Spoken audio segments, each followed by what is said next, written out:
Hey guys, it's Stephanie Lee, and you are tuned into the review of Married at First Sight, Season 14, Episodes 1 through 3. Okay, before we get started, don't forget to click the subscribe button and the notification bell so you can be the first to find out when I post these videos. All right, I'm back, y'all. Better late than never, but I am back for season 14.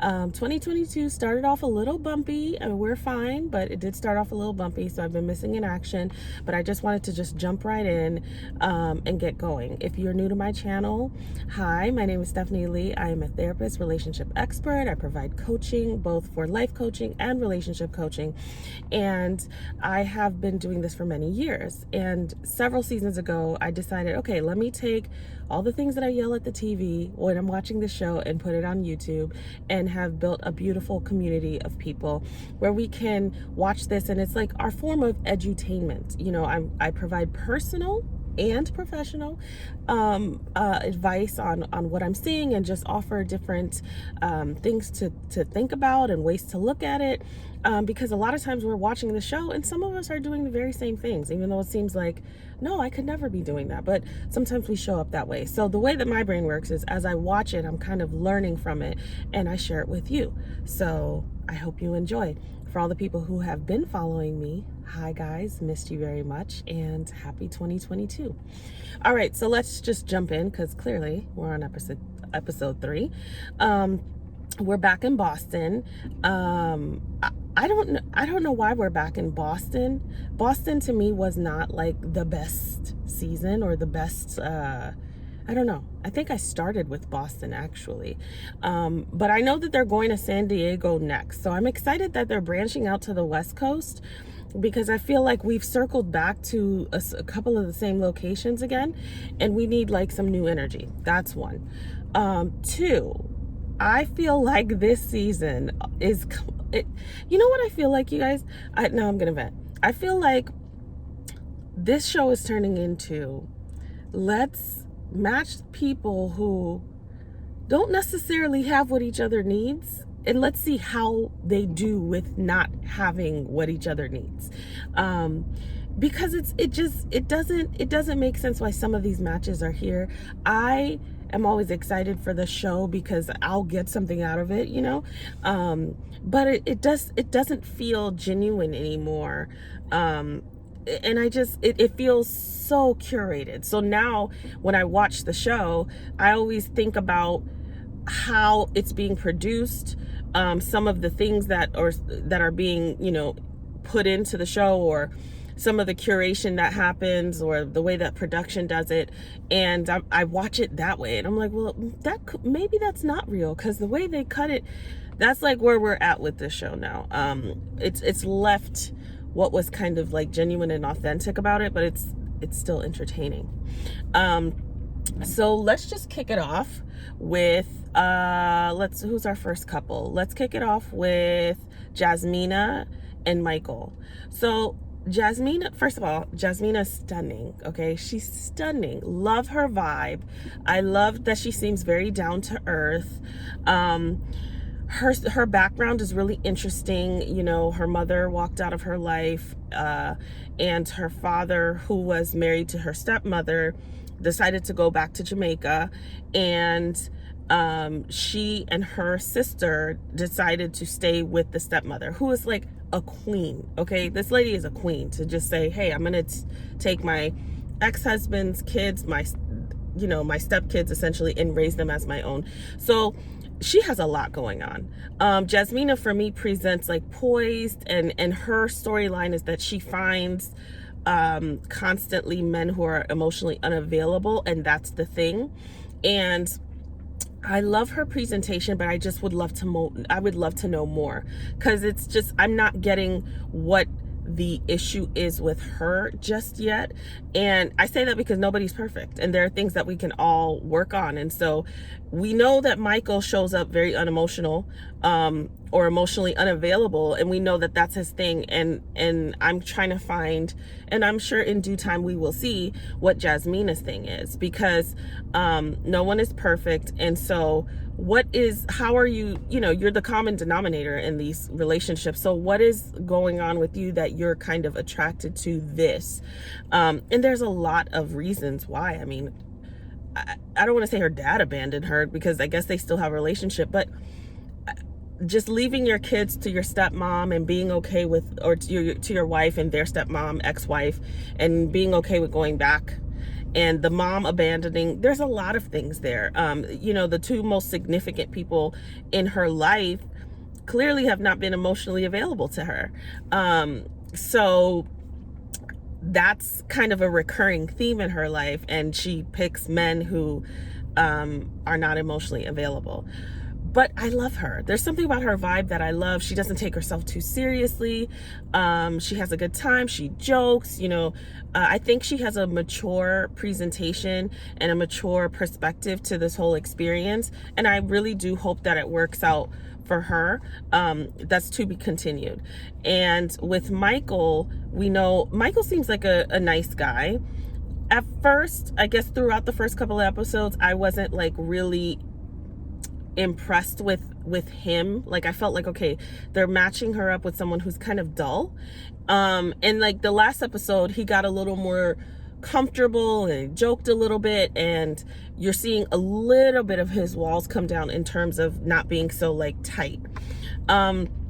But he has a lot of trauma as well, losing his mother. And I mean, it's beautiful how they incorporated her in the ceremony and gave Jasmina that pin. And he's had a lot of trauma in terms of loss.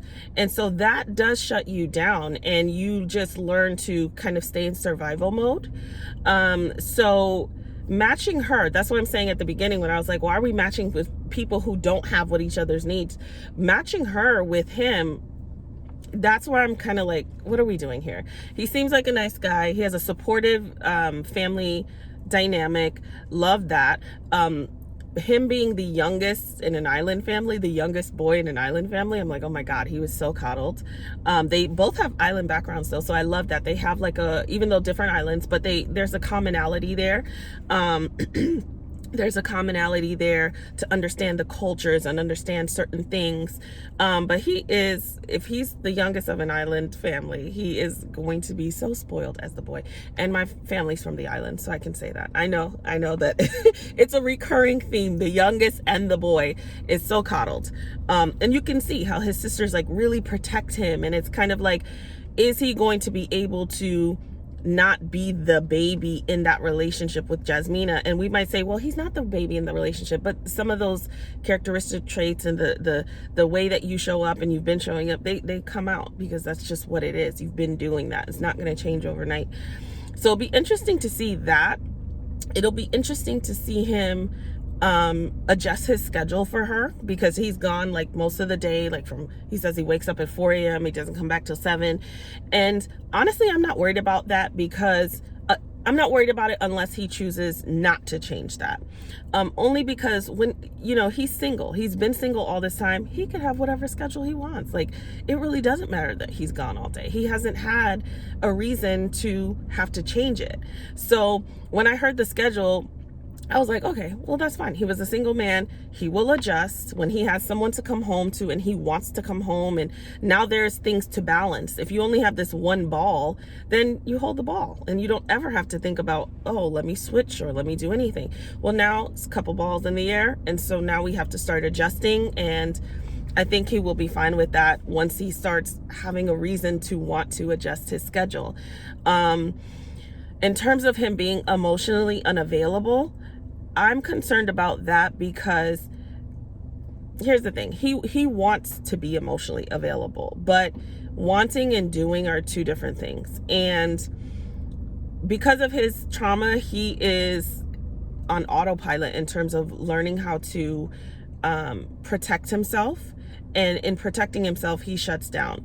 So I love that he wants to be that, but really the situations that will help him become that is being in those situations and choosing to do differently and choosing to be uncomfortable and transparent and vulnerable and doing that regardless of what you normally do. that new pattern, like the replacement of that pattern going into that relationship, is the only thing that's going to change that. If he goes back to doing what he's been doing with her, then the desire to change is not going to be enough. And that is going to shut her down, because it's going to be this thing, well, I always pick unemotional men. And that seems to be, based on what we've seen so far, the key to her heart. So we're hearing vulnerable. I really want to be vulnerable. I'm going to make myself vulnerable, etc., etc. And that's great. So we'll start there. But I'm interested to see what he does. And inevitably, he will fall back into who he is and who he's been in those old patterns. Doesn't mean it can't change. But I'm hoping, for the sake of them, that there's like an interruption in his normal pattern and an awareness, like a real awareness in the moment. And then he can like move on and kind of do differently, and then they can connect in that way. And then who knows? I mean, first of all, we're 3 episodes in, 3 2-hour episodes in, and they are just now all 5 getting married. I mean, I don't know, like they're not hearing us, because I know collectively we're like, these episodes are really long. Can y'all bring it down some? And they're like, you said what? And they brought it up some. So the fact that it's taken 3 episodes to get 5 people married, you know, they're really stretching it out. Every season they find new ways to take more of our time, and we're giving it. We're giving it. So that is Jasmina and Michael. But I think so far I like them. You know, I don't love them yet, but I like them. And I think separately they're pretty great. So next we have Noi and I was going to say Noi and Moy, because Moy is his last name. We have Noi and Steve, whose last name is Moy. So that I don't know. I would come up with a nickname, because Noi Moy, like I couldn't. But I like them together so far. I think that they had this genuine like joy in seeing each other, like at the altar and meeting, and her sharing her culture with him. And of course he's jumping in. Yeah, put that on. Of course, I would love to really show my interest in my, you know, willingness to embrace your culture by wearing this. And I love that they're also including, and they did this last season, like significantly for the first time, including very personal characteristics in the wedding of the couple. And it wasn't these dry, basic weddings that they have been having before. So I love seeing that. Noi comes from this background. They both come from a great family structure, strong background. So that's great. They both have very supportive, very close family backgrounds and family relationships. So that is key. That is key. You know, we hear a lot about, oh, it's us against the world. Well, you know, if you're married, you know how significant your village is and how significant your family is, especially them supporting the unit. Therefore, they will support the unit in a way where they might challenge you if you're the one who's wrong, even if they are your side. You know, they'll say, if you support the unit, then you're always going to be for the marriage sustaining, you know, if it's a healthy marriage. So that's really, really important. You know, Noi grew up very poor and has some trauma back there, and kind of we see her really relying on that history in order to make sure that she gets what she wants out of life, which is great as long as it doesn't limit her. Her parents have been together for a very long time. They're supportive. His side, I believe, I don't know if it's his mom and dad or stepfather. I don't know what it is, but I know that he has like a very supportive background as well. The only thing, I like seeing them together, and I think they're cute, and I think that they can really, I don't know, it's more of like an energetic thing, a feeling that I have in terms of like, this feels like a good match. We shall see. I did not like that they matched someone with no job again, because they did that like a few seasons ago with Matt. It's a lot for someone who's never met someone to have to take on. In real life, okay, that's fine. It happens. People lose jobs. People may not be working when you meet them, and that's fine. That's a choice though, because you get to know the person and build this connection, and that's where the desire to be with somebody no matter what comes from. That connection, that the time and getting to know someone. But like straight at the altar, like, during the matchmaking special, Dr. Viviana talked to Steve about that, questioned him about that. And, he talked about his journey with the road tripping. He had been let go because of the pandemic, which is a very common thing going on. So it's not like a red flag. But he said something along the lines of like, oh, well, when I kind of decided to do this, and when I need to get a job, then I'll get one, kind of thing. And the only thing that makes me not like really hard on Steve is because he seems like he's very employable in terms of what he does, and it's so specific, and the choice not to just find something new, he feels like he can really jump back in, whereas he's not somebody who, I don't know what I want to do, or I haven't found my passion yet, or I don't know what I'm good at. He doesn't seem like that. He seems like when he decides, then it could be something that happens quickly, but we also don't know because we're still in a pandemic in real time. To me, it's like, you don't have to get ready if you stay ready. So saying I went on this road trip and then this happened and I could just get a job at any point. It's like, no, this didn't just happen. Like, you filled out the application, you did several interviews, they came to your house, like this has been happening. And so I don't think it's fair to put that on her and like, yeah, I don't have a job. Not because you haven't, like, the story isn't I've been looking since I've been, laid off, and it's really important and I have some things going on. It's like, yeah, I was laid off, so I went on this 4-month road trip, and sir, you're unemployed right now, which is a lot to take on when I met you at the altar. I don't know you well enough to ride or die with you at this point. Like, that's, so when he said that, like, I'll get it if I need it, I'm like, maturity says, hey, if you're looking to be married and matched, like, get yourself together.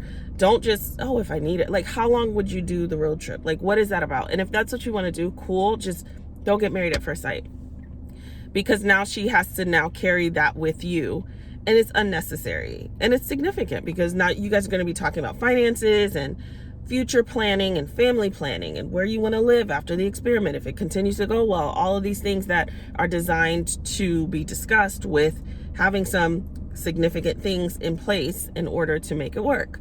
So that's my only thing with Steve, but I like them so far, so good.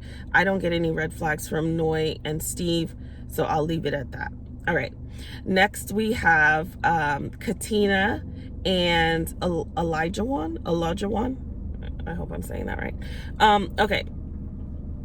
This couple. This to me is a wild card couple. Okay. They're like a, how do I say this? I like them. But for me, they seem like a very pretty picture from afar. And then, because they're both very attractive. She's very beautiful, he's attractive, but like, it's almost like when you get up close, you start seeing that the picture is not as like sophisticated. It's not as sophisticated as you thought it was. It's like, oh, I thought that was Monet. No, this is like a Ross portrait. I love Ross, by the way. Love Ross. But it's just like, they're both rough around the edges. They both have this very young, wild card energy about them. They give me an energy where I cannot be comfortable with them because they don't look like they're really settled, truly in themselves. I feel like they both really want it, but I don't think they're really ready for what like true marriage entails. And they just seem like, to me, they seem like the perfect college couple, or the couple who meets like right out of college. They're not looking to be married yet.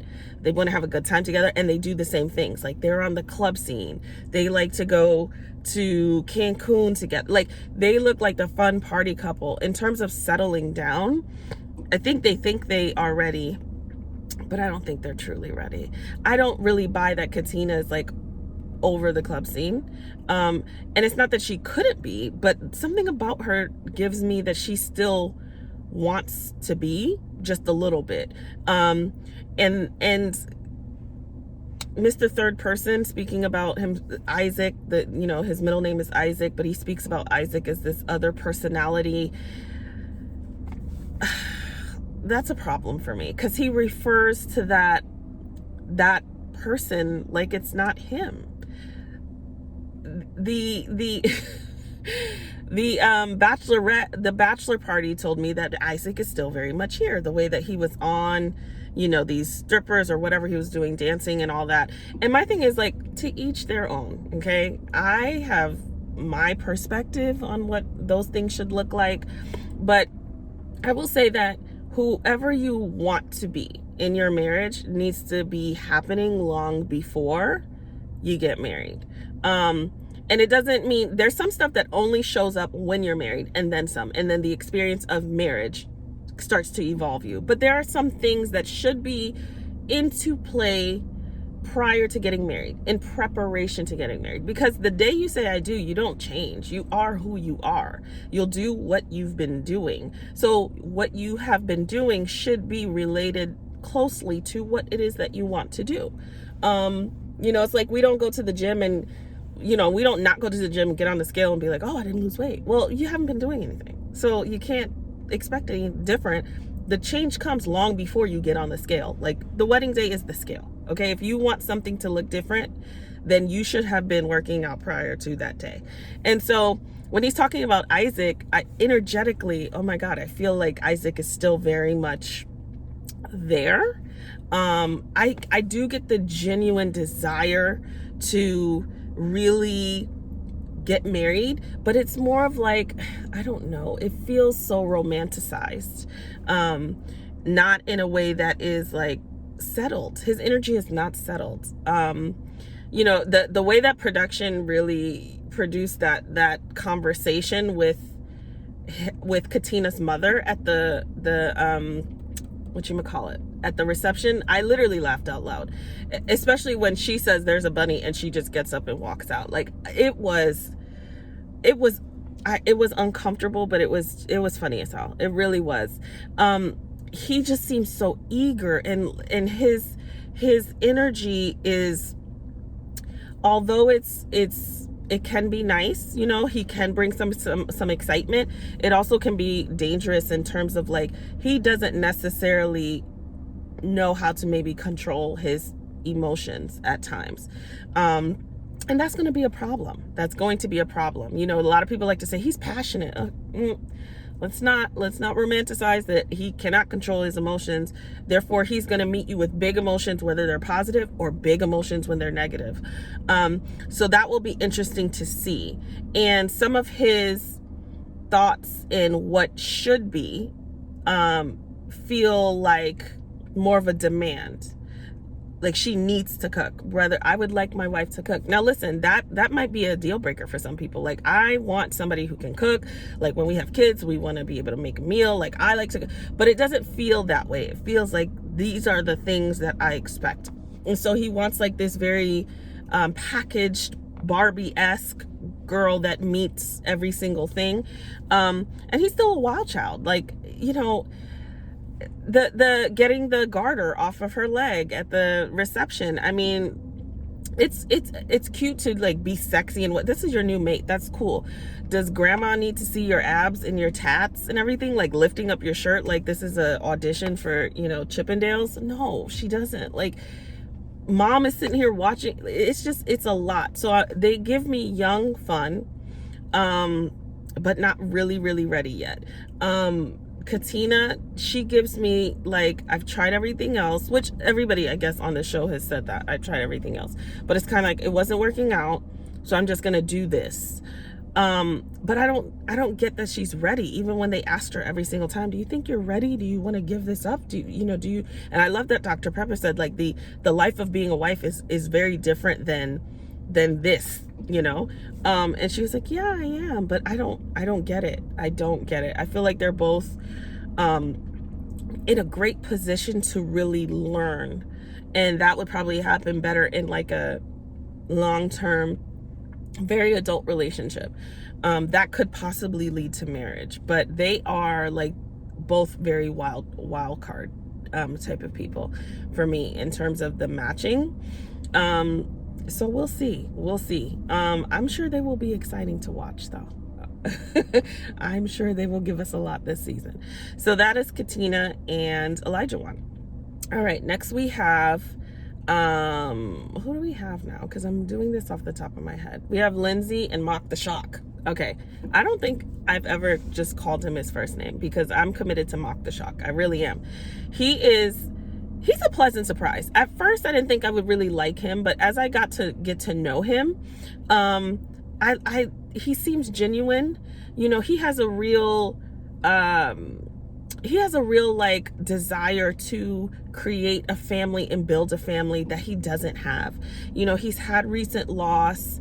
You know, his mom is still living, but that relationship is tainted in some ways, and he's still looking for her affection, her approval. He's not really gonna get that. That's sad. His dad is not here. He's looking for this like brotherhood for this father, which he, you know, they had a sweet moment where he asked for her hand after they got married, and he was talking to her dad, and the brother was like, you have a brother too. It was just sweet. I feel like he genuinely wants this.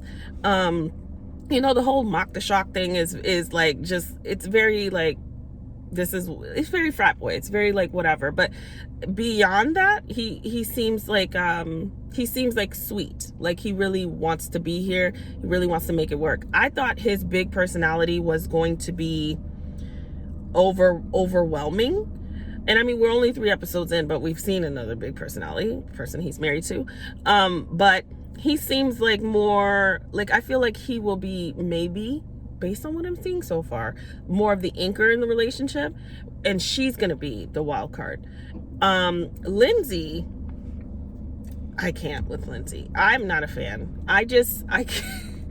I struggle to watch her. First of all, in the matchmaking special, Lindsay came off like, for me, she came off, I questioned why they matched her, because she came off very desperate, and I don't mean that in a judgmental way. I mean that like in a very like, should she be matched? Because is this action for her out of desperation? You don't want somebody like that, like, and you don't want to match somebody like that because they'll try to make anything work. That's not good either.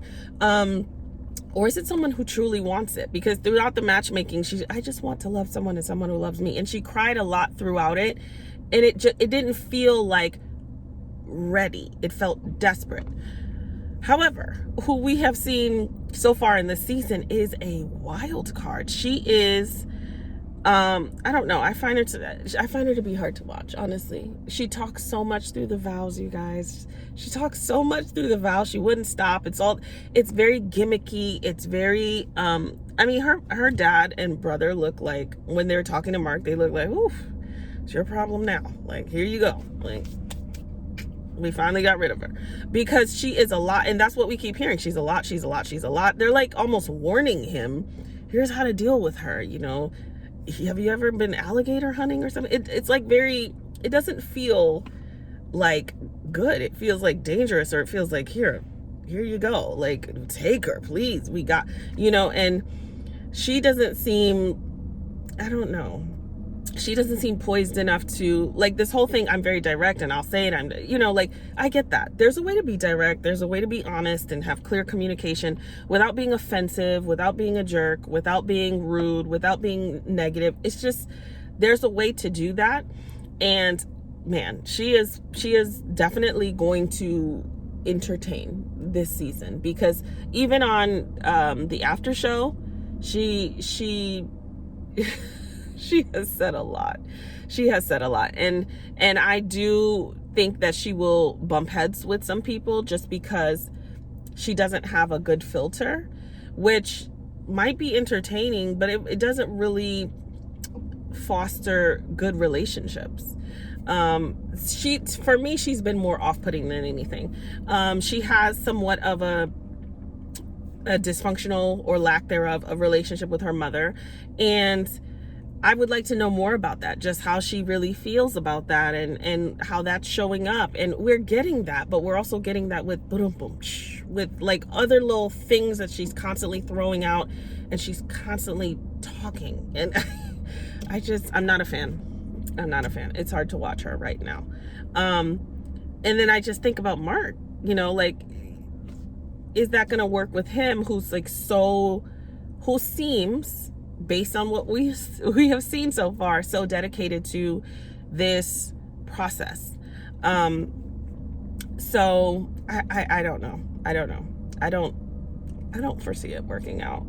I just don't. And I don't even like to make predictions this early, but something about it doesn't seem right, which will really suck for him, because this is his second go round with the whole Married at First Sight thing. So he really wants it, you know? So yeah, so that is Lindsay and Mark the Shock. Next and last, we have Alyssa and Ryan. I think his name is Ryan. If it's not, forgive me. I'm sorry, his name is Chris. Okay. I don't know why. He looks like Ryan. Alyssa and Chris. So, Alyssa, that's another one that I don't care for. She seemed, and this is what I'm saying. Why are they matching these people? Like, what? I don't know. I didn't, even during the matchmaking special, I didn't get this glowing, yes, like she would be great, or I got very like a snarky, kind of like conceited, you know, this like I'm better than, but she won't say it. She would never say it, but like all her actions depict that.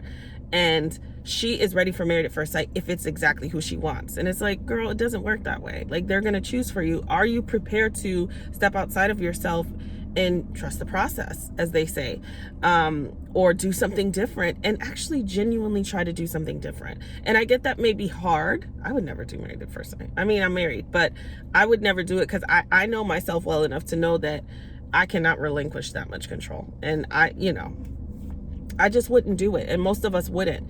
So if you do it, then you have to be sure that you're really committed to the process, because it's so hurtful to the other person who might be committed to the process, no matter what, despite whatever hangups they might have, but they're willing to kind of walk through and see it through, and you're not.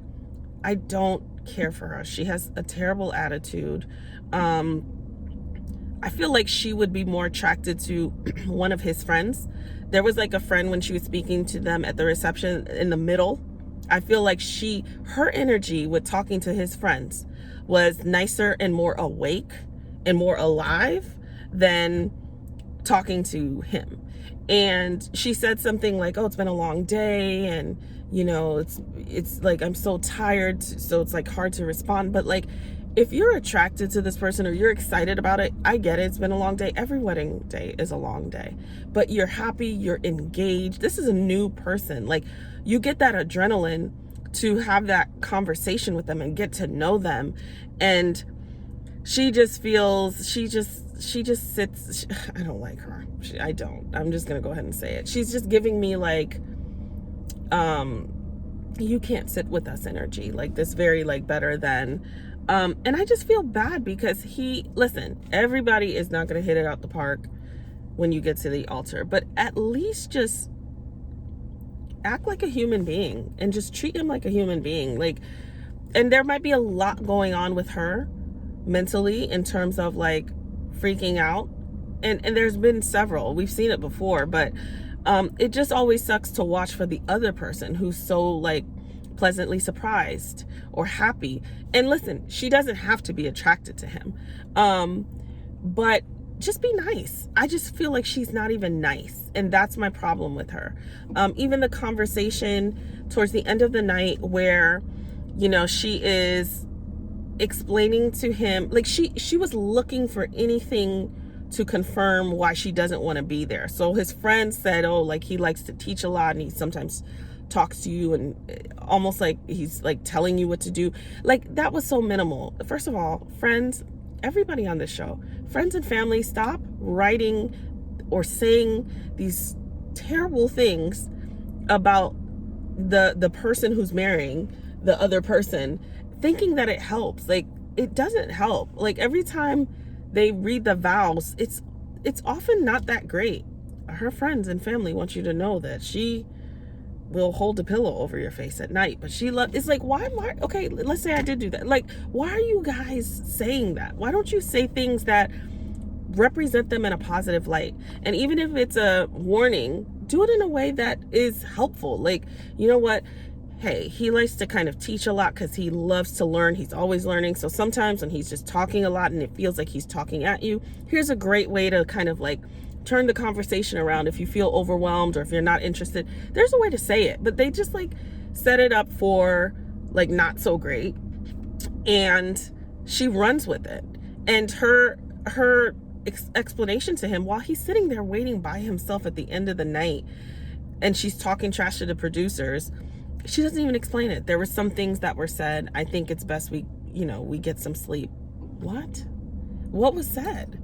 And he's sitting there like, I'm so sorry. And I just felt bad for him. Like, that's the end of the night after this much anticipated day. She sucks. She does. He's not perfect. He seems like just a genuine nice guy. He's head of the disc golf or something. Like, what? That he, not to say he's perfect, but that's a harmless sport. All right. Like, he may not be what you wanted, but just be nice. Just be nice. It doesn't have to work out, may not work out. Just be nice. So they're not going to last. I don't have high hopes for them because she's not into him, but it's not only she's not into him, she doesn't seem nice. And she seems like very standoffish, and she seems cold, and she seems boring because I forgot about her at the Bachelorette. I probably forgot about her at the beginning of this, which is why they're last. She's forgettable, and I think it's because she is like a recluse, but not she's shy, but when she gets to know her, no, she's like that. And I'm not a fan. So I don't have high hopes for them, but it will be interesting to see how they deal with each other throughout the season if they continue to do so. Because I don't watch the previews, but I'm sure they will.